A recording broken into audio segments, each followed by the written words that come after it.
মুক্তা হঠাৎ করে আমাকে ধাক্কা দিয়ে দূরে ফেলে দিল, আর মুক্তার চোখ দুটো আপনা আপনি লাল হয়ে গেছে। মনে হচ্ছে যেন ওর চোখ থেকে আগুন বের হবে এখনই। আচমকা মুক্তা অন্যরকম একটা রূপ ধারণ করলো, তবে এটা মানুষ নাকি অন্য কিছু তা আমি বলতে পারবো না। মুক্তার হাত পা সবগুলো কেমন যেন হয়ে গেল। আমি তো ভয়ে এক কোনায় চুপটি করে বসে আছি। আবার হঠাৎ করে সবকিছু একদম স্বাভাবিক। মুক্তা ঠিক আগের মতোই হয়ে গেল। আমি জানি মুক্তা কোনো সাধারণ মানুষ হতে পারে না।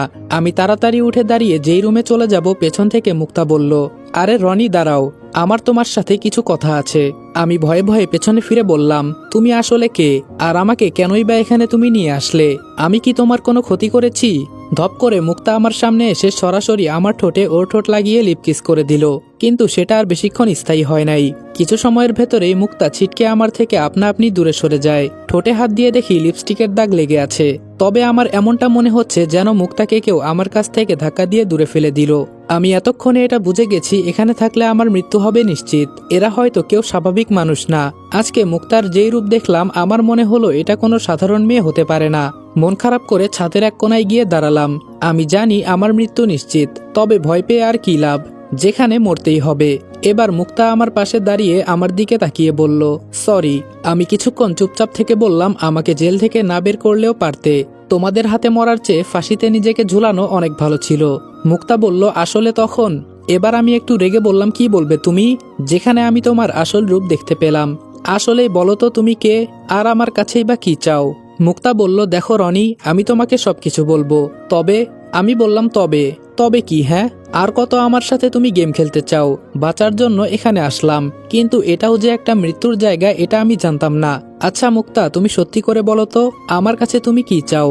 এবার মুক্তা কিছুক্ষণ চুপ থেকে বলল, আমি তোকে বিয়ে করতে চাই। অনেক আগে থেকেই তোর উপর আমার নজর ছিল। ভেবেছিলাম কিভাবে তোকে ভুলভাল বুঝিয়ে এখানে আনবো, কিন্তু অবশেষে আমার বাবাই তোকে এখানে নিয়ে আসলো। মুক্তার কথা শুনে আমি সম্পূর্ণই বোকা হয়ে গেলাম। কি বলছে? এ মেয়ে আমাকে নাকি বিয়ে করতে চায়? পাগল হয়ে গেল নাকি? মুক্তা আবার বলা শুরু করলো, কোনো একদিন তুমি বাজার করতে গিয়েছিলে। সেই দিনটা আমার অবশ্য মনে নাই, কিন্তু তখন তোমাকে দেখে আমার অনেক ভালো লেগে যায়। এজন্য মূলত তোমাকে এখানে নিয়ে আসা। আগামী মাসের 1 তারিখ আমাদের বিয়ে। এটা হয়তো তুমি জানো না, জানিয়ে দিলাম তোমাকে। আর আমার বাবা কিছুদিনের ভেতরে চলে আসবে। কয়েকটা দিন একটু চাকরের দায়িত্ব পালন করো, তারপর আমার দায়িত্ব পালন করবে, ঠিক আছে? আর তুমি চাইলেও এখান থেকে যেতে পারবে না, কারণ এখানে সবাই নিজের ইচ্ছায় আসে, কিন্তু আমাদের অনুমতি না নিয়ে এখান থেকে কেউ বের হতে পারে না। এবার আমি মুক্তার দিকে অসহায় দৃষ্টিতে তাকিয়ে বললাম, আমার সাথে এমন করার কারণ? কেন আমার সাথে এভাবে জোর করছো?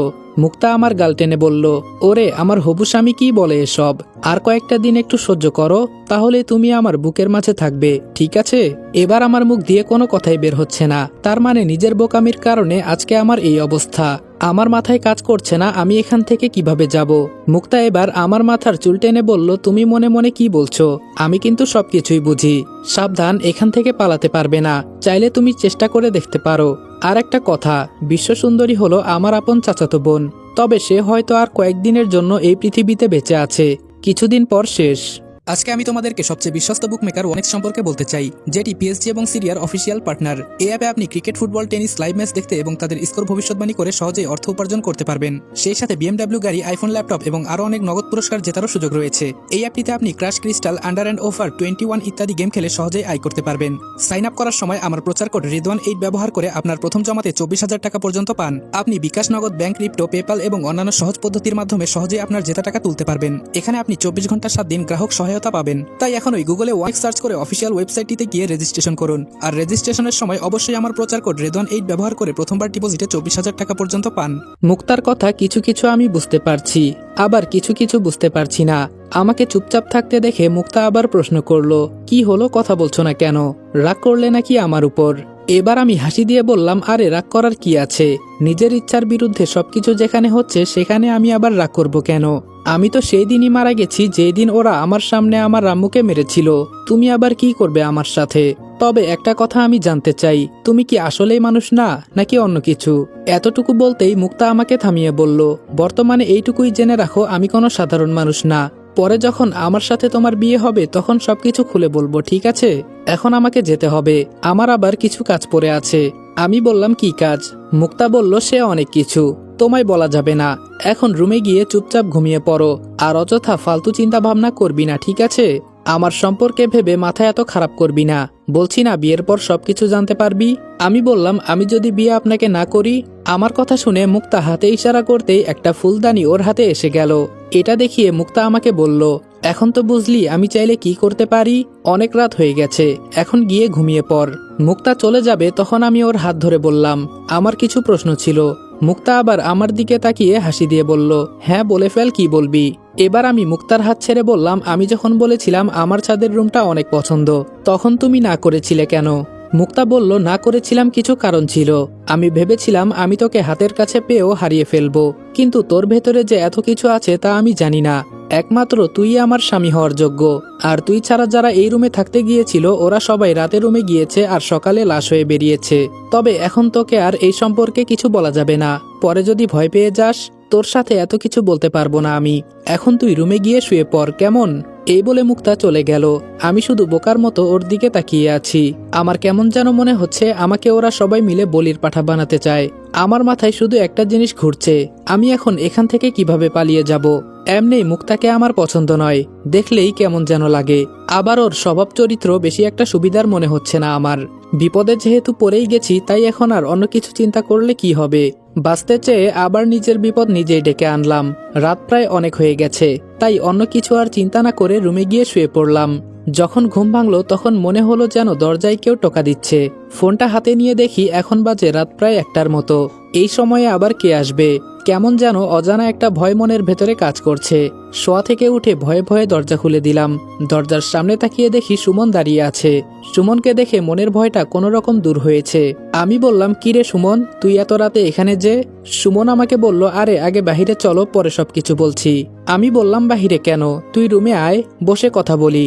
সুমন বেচারা ভয়ে বলল, এই রাতে তোকে আমি হেল্প করতে এখানে আসলাম, আর তুই আমাকে মারতে চাস? আমি রুম থেকে বের হয়ে ছাদের এক কোনায় গিয়ে দাঁড়িয়ে সুমনকে বললাম, এখন বল কি বলতে চাস? আবার এত রাতে তুই এখানে আসলি কি কারণে? সুমন বলা শুরু করলো, এই একটা সময় সিসি ক্যামেরা এবং সবকিছু বন্ধ থাকে, আবার সবাই গভীর ঘুমে মগ্ন আছে, এজন্য আমি তোর কাছে আসলাম। আমি কিছু বুঝতে না পেরে বললাম, হঠাৎ এত রাতে তুই এখানে কি জন্য আসলি? সুমন এবার মন খারাপ করে বলল, একটা কথা বলতে এলাম এখানে। আমি তো সারা জীবন বন্দী হয়ে কাটিয়ে দিলাম, কিন্তু আমি তোর জীবনটা নষ্ট করতে চাই না। মুক্তার সাথে তোর বিয়ে হবে, এটাই তো মুক্তা তোকে বলে গেছে নাকি? আমি বললাম, এগুলো তুই কিভাবে জানিস? সুমন বলল, আমি তোর বন্ধুও না, তবে আমার মতো তোর একই অবস্থা হবে তা আমি চাই না। যেদিন তোর বিয়ে হবে সেই দিন সবার সামনে তোকে মারা হবে, আর তুই বলে ডাকছি বলে আবার কিছু মনে করিস না। আমি বললাম, আরে না বললেও সমস্যা নেই, এখন বল তুই এসব কিভাবে জানলি? সুমন বলল, এসব কি জানা লাগে বল? এই ছাদের রুমে যে সুরক্ষিত হয়ে বাঁচতে পারবে তাকে সবার সামনে মারা হবে, হয়তো কি কারণে সেটা আমি জানি না। আর একটা কথা, তুই যে ছাদের রুমে থাকিস সেই রুমের এখান থেকে পালানোর রাস্তা আছে, আমি এগুলো মুক্তার মুখে শুনেছি। যদি এখান থেকে বাঁচতে পারিস তাহলে আমাকে নিয়ে যাবি তোর সাথে। অনেক ইচ্ছা বাহিরের চাঁদের আলো দেখব বলে, এই নকল চাঁদের আলো দেখতে আর ভালো লাগে না। শেষ কথাটুকু সুমন আমার দিকে অসহায় হয়ে তাকিয়ে বলল। আমার মাথা কাজ করা বন্ধ করে দিয়েছে সুমনের সব কথা শুনে। তবে এইটুকু এতক্ষণে বুঝলাম, এরা আর যাই হোক না কেন ওরা মানুষের ভালো চায় না। সুমনের দিকে তাকিয়ে আমি মন খারাপ করে বললাম, আমার কি হবে না হবে সেটা আমি চিন্তা করি না, তবে আজকে রাতে আমি মুক্তার যেই রূপ দেখলাম আমার তো মনে হয় না। সুমন আমাকে থামিয়ে বলল, ওরা আসলে পরী, তবে আমি এখনো শিওর না। আমি বললাম, আমি যদি বেঁচে থাকি তাহলে অবশ্যই তোকে আমি এখান থেকে বের করব, তুই চিন্তা করিস না। এখন তুই তোর রুমে চলে যা, যা হয় আমি সকালে দেখে নিব। আর একটা কথা, যাকে আমি কফি দেই তার নাম। সুমন এবার মুচকি হেসে বলল, রিয়া, কত সুন্দর নাম। বিশ্বাস কর ভাই, এই মেয়েকে আমি প্রথম যেদিন দেখেছি সেই দিন থেকে আমি 3 দিন পর্যন্ত কিছুই খাই নাই। উঠতে বসতে শুধু আমি ওকেই দেখি। এত সুন্দর একটা মেয়ে আমি আমার জীবনেও দেখি নাই। ইস, কি বলবো, ওগো রূপবতী, আমি তোমার রূপের আগুনে পুড়ে ছাই। প্রথম যেদিন দেখেছি তোমায়, না ছিল আমার 2 চোখে ঘুম, না ছিল জ্ঞান। উঠতে বসতে আমি শুধু তোমাকেই দেখেছি। তোমাকে যদি একবার কাছ থেকে আমি দেখতে পারতাম তাহলে আমার জীবন ধন্য হতো। এবার আমি সুমনের মুখে হাত দিয়ে বললাম, তোকে আর কিছু বলতে হবে না। আচ্ছা, তুই ওকে কখন দেখেছিস? সুমন বলল, বছরে একবার রিয়া ম্যাম সবার সামনে সবার উদ্দেশ্যে কিছু কথা বলে, তখন আমরা সবাই তাকে সামনে থেকে দেখতে পারি। আবার যে সেই দিনটি কবে আসবে আমার তা জানা নেই। এই বুকে যতই কষ্ট জমা থাক না কেন, রিয়া ম্যামকে এক নজর দেখলেই সবকিছু ঠান্ডা হয়ে যায়। সুমনের কথা শুনে আমার মাথায় শুধু ঘুরছে, এই রিয়া ম্যামকে কিভাবে দেখা যায়। আবার আমার কাছে কিন্তু সুযোগ আছে, আগে দেখি কি করা যায়। সুযোগ বুঝে কোপ দিতে হবে। সুমন বলল, কিরে রনি, কি চিন্তা করিস? আমি বললাম কিছু না, আর তোর কথা আমার মাথায় থাকবে, চিন্তা করিস না, আমি দেখছি কি করা যায়, তুই এখন ঘুমিয়ে পড়। সুমন যাওয়ার আগে বলল, বাঁচতে খুব ইচ্ছে করে রে বন্ধু, এভাবে আর কতদিন, শেষ ভরসা একমাত্র তুই। এই বলে সুমন চলে গেল। সবকিছু আমার মাথা থেকে দূর হয়ে গেছে। এখন শুধু একটাই চিন্তা, রিয়া ম্যামকে কিভাবে দেখব। রিয়া নামটা নিতেই আমার বুকের মাঝে কেমন যেন আলাদা একটা কম্পন সৃষ্টি হয়। কি জানি কি জন্য এমন হয়। রাত অনেক হয়ে গেছে, আগে ঘুমিয়ে নেই, সকালে সমস্ত রহস্য খুঁজে বের করার চেষ্টা করব। আর কোনো কিছু চিন্তা না করে ঘুমিয়ে গেলাম। সকালে উঠে নিত্যদিনের মতোই রিয়া ম্যামের জন্য কফি নিয়ে দাঁড়িয়ে আছি। সুমনের সাথে একবার দেখা হয়েছিল, 10টা বাজার 1 মিনিট আগে দরজা খুলল, কিন্তু আজকে বেশ অবাক করে ম্যাম আমার হাত থেকে কফির মগটা নিল। অন্য দিনের মতো আজকে আর সময় নেয় নাই। আমি শুধু মাথা নিচু করে দাঁড়িয়ে আছি, আর কিছুই বলছি না। রিয়া ম্যাম রুমের ভেতরে না গিয়ে দাঁড়িয়ে আছে, এজন্য আমিও মাথা নিচু করে দাঁড়িয়ে আছি। হঠাৎ করে আমাকে অবাক করে রিয়া ম্যাম বললেন, কয়েক মিনিট একটু দাঁড়াও, আমি ভেতর থেকে আসছি। এই বলে রিয়া ম্যাম রুমের ভেতরে চলে গেল। আমি শুধু বোকার মতো দাঁড়িয়ে আছি।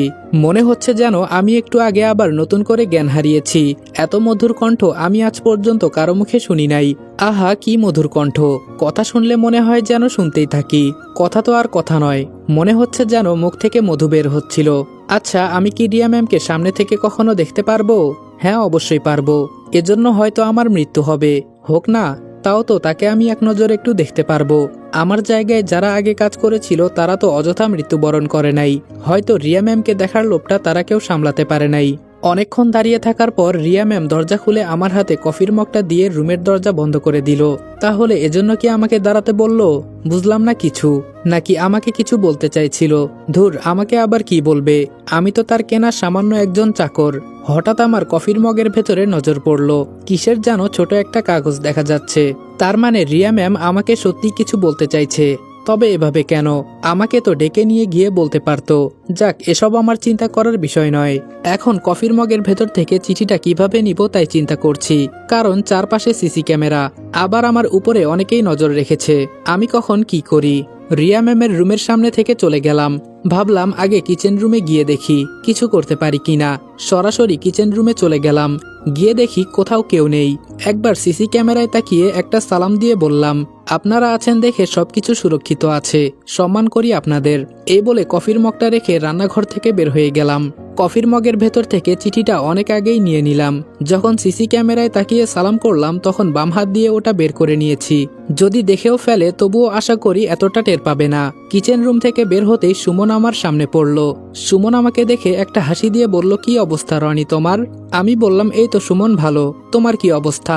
সুমন বলল, আগের থেকে অনেক ভালো। তো এখন তুমি কি করবে? আমি বললাম, কি আর করব, রুমে গিয়ে ফোন নিয়ে বসবো, না হলে ঘুমাবো। সুমন বলল, এর থেকে আমি একটা বুদ্ধি দেই। বাহিরে একটা সুন্দর বাগান আছে, তুমি গিয়ে স্যারের কাছ থেকে অনুমতি নিয়ে এসো, আমরা কিছুক্ষণ সময় ওখানেই কাটিয়ে আসি। আজকে আমার তেমন কোনো কাজ নেই। সুমনের কথা শুনে বললাম, তুমি তো ঠিকই বলেছ, বসে থাকা আর ভালো লাগছে না। তুমি দাঁড়াও, আমি স্যারের সাথে কথা বলে আসছি। সুমন বলল, আমি কি আসবো নাকি? আমি বললাম, না, তোমাকে আর আসতে হবে না, আমি স্যারের সাথে কথা বলছি। এই বলে স্যারের রুমের দিকে যেতে লাগলাম। স্যারের রুমে গিয়ে দেখি মুক্তা বিছানার উপর শুয়ে আছে, আর স্যার আয়নার সামনে দাঁড়িয়ে শার্ট পরছে। আমি তাড়াতাড়ি পেছনে তাকিয়ে বললাম, সরি স্যার, না বলে চলে আসছি, মাফ করবেন।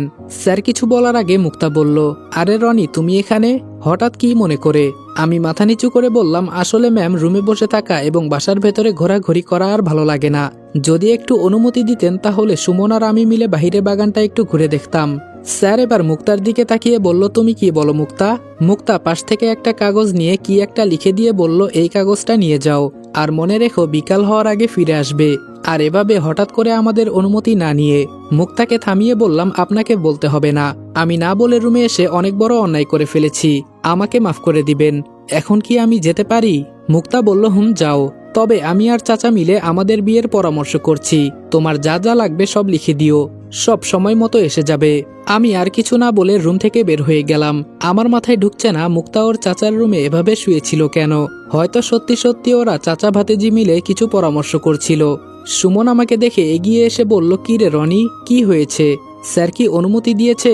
আমি হাতের কাগজটা দেখিয়ে বললাম, দিয়েছে। এখন চল। আমরা যখন বাইরে যাব তখন পেছন থেকে কে জানি বলল, সুমন। পেছনে তাকিয়ে দেখি যে মেয়েটা রান্না বান্না করে সেই মেয়েটা। ওর সাথে আমার সেই দিনই কথা হয়েছিল। সুমন মেয়েটাকে বলল, আমরা বাগানের ভেতরে যাচ্ছি, তুমি গিয়ে রান্নাবান্নার কাজটা সেরে নাও। সুমন এই কথাটা বলতেই মেয়েটা কেমন যেন মায়াবী দৃষ্টিতে সুমনের দিকে তাকিয়ে আছে। হয়তো অন্য কিছু সুমনকে বলতে চাইছে, আমার কারণে পারছে না। দরজার কাছে যেতেই একজন বডিগার্ড বলল, এখান থেকে বাইরে যাওয়ার অনুমতি আছে কি?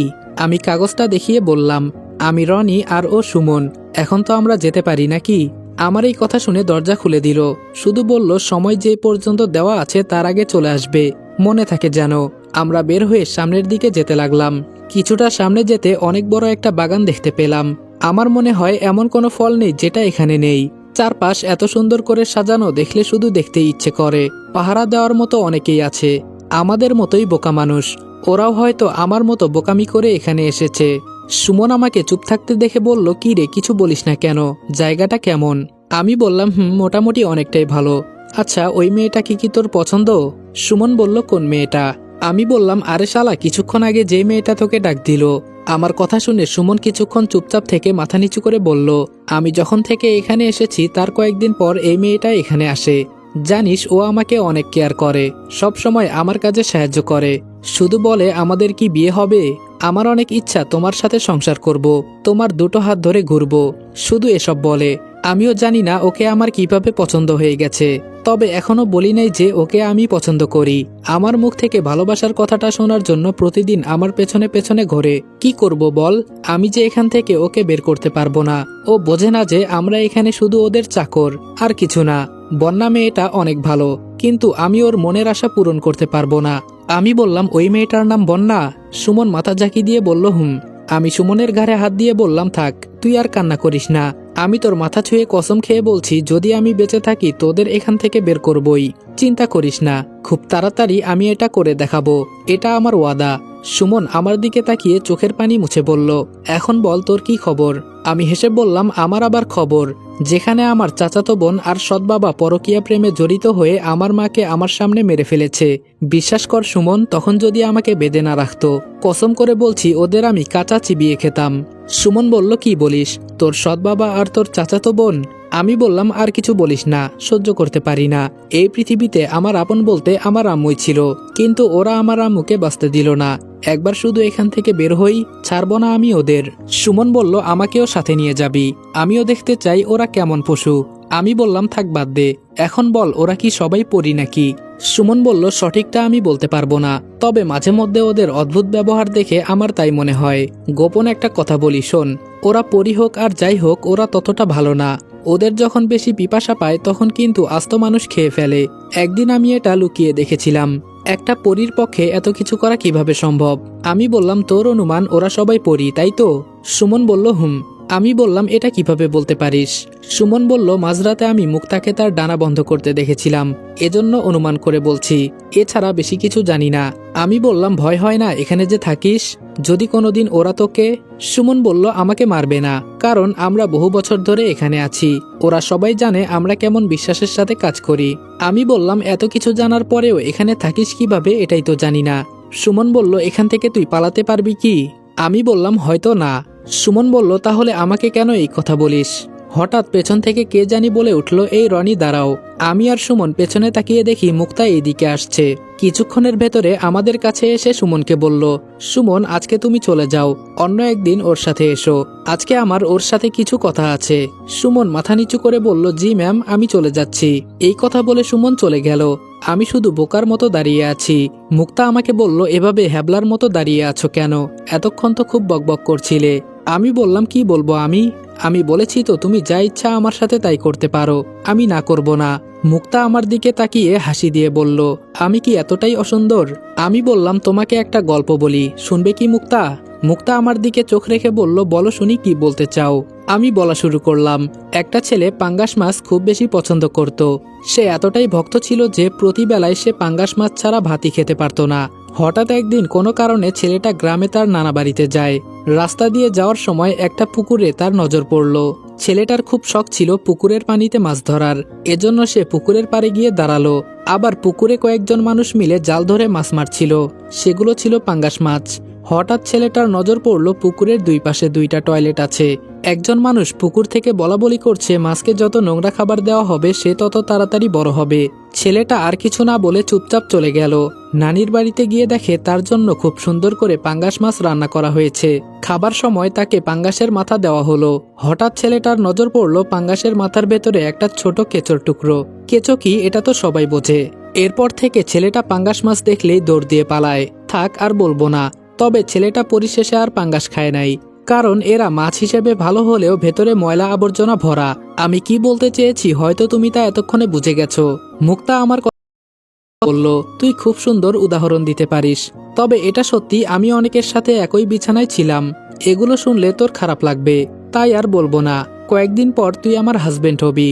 আমি বললাম, জোর করেই আমার সাথে তুমি সবকিছু করতে চাও? মুক্তা বলল, কে বলেছে আমি তোর সাথে জোর করে সবকিছু করব? তোর ভেতরে এমন কিছু ঢুকিয়ে দিব যাতে তুই নিজে নিজেই রাজি হয়ে যাবি, আর তখন আমার অনুমতি ছাড়া কোনো জায়গায় যাবি না। আমি রেগে বললাম, তার থেকে বরং আমাকে রোবট বানিয়ে ফেল। মুক্তা বলল, দেখ এখন তুই চাইলেও কিছু করতে পারবি না, রাগ করিস না। আর তুই চাইলে এখন আমরা মুক্তাকে আমি থামিয়ে বললাম, যা বলেছিস বলেছিস, আর কিছু বলিস না। আমি এসব শুনতে চাই না। বলেছি না, যা ইচ্ছা তাই আমার সাথে করতে পারিস। আমি না করব না। এখন আমাকে যেতে হবে, আসি আমি। পেছন থেকে মুক্তা বলল, আরে দাঁড়া না। আমি আর কিছু না শুনে একেবারে ছাদের রুমে চলে গেলাম। বিছানার উপর কম্বল গায়ে দিয়ে রিয়া ম্যামের চিঠিটা বের করলাম। ছোট করে লেখা আছে, রাত 1টার সময় আমি ছাদে আসব, তুমি ঘুমিও না, তোমার সাথে জরুরি কিছু কথা আছে। চিঠিটা পড়ে আমার খুশি আর দেখে কে। তার মানে অবশেষে আমি রিয়া ম্যামকে দেখতে পারবো। বিছানার এক কোণে চিঠিটা রেখে দিলাম। সবকিছু শেষ করে রাতে যখন ঘুমাতে যাব তখন রিয়া ম্যামের চিঠির কথা মনে পড়ল। এজন্য একটুও বিছানায় গা লাগাই নাই। ঘড়িতে এখন বাজে রাত প্রায় 12টার মতো। রুমে বসে থাকতে আর ভালো লাগছে না, তাই ছাদে চলে গেলাম। ছাদের এক কোণায় থেকে অন্য কোণায় হাঁটাহাঁটি করছি, কখন যেন রিয়া ম্যাম আসবে। আমার কতদিনের ইচ্ছা রিয়া ম্যামকে দেখব। এই অপেক্ষার মাঝে একটা ভালো লাগা আছে। অনেকক্ষণ দাঁড়িয়ে থাকার পর হঠাৎ কারো পায়ের আওয়াজের শব্দ শুনতে পেলাম। আসসালামু আলাইকুম এভরিওয়ান। মায়ের মৃত্যু গল্পের 6 নম্বর পর্ব এখানেই শেষ করলাম। ভিডিওটা ভালো লাগলে লাইক এবং কমেন্ট করে দিও, আর চ্যানেলে নতুন হলে সাবস্ক্রাইব করতে ভুলবে না। আর হ্যাঁ, পরবর্তী পার্টও যদি 20 মিনিট প্লাস চাও তাহলে এই ভিডিওতে 5000 লাইক এবং 1000 কমেন্ট কমপ্লিট করে দাও। যদি আজকের পর্বে 5000 লাইক এবং 1000 কমেন্ট কমপ্লিট করে দিতে পারো তাহলে 7 নম্বর পর্বটাও 20 মিনিটের উপরে দেওয়ার চেষ্টা করব ইনশাআল্লাহ। তো দেখা হচ্ছে নেক্সট ভিডিওতে। ততক্ষণ ভালো থাকবা, সুস্থ থাকবা। আল্লাহ হাফেজ।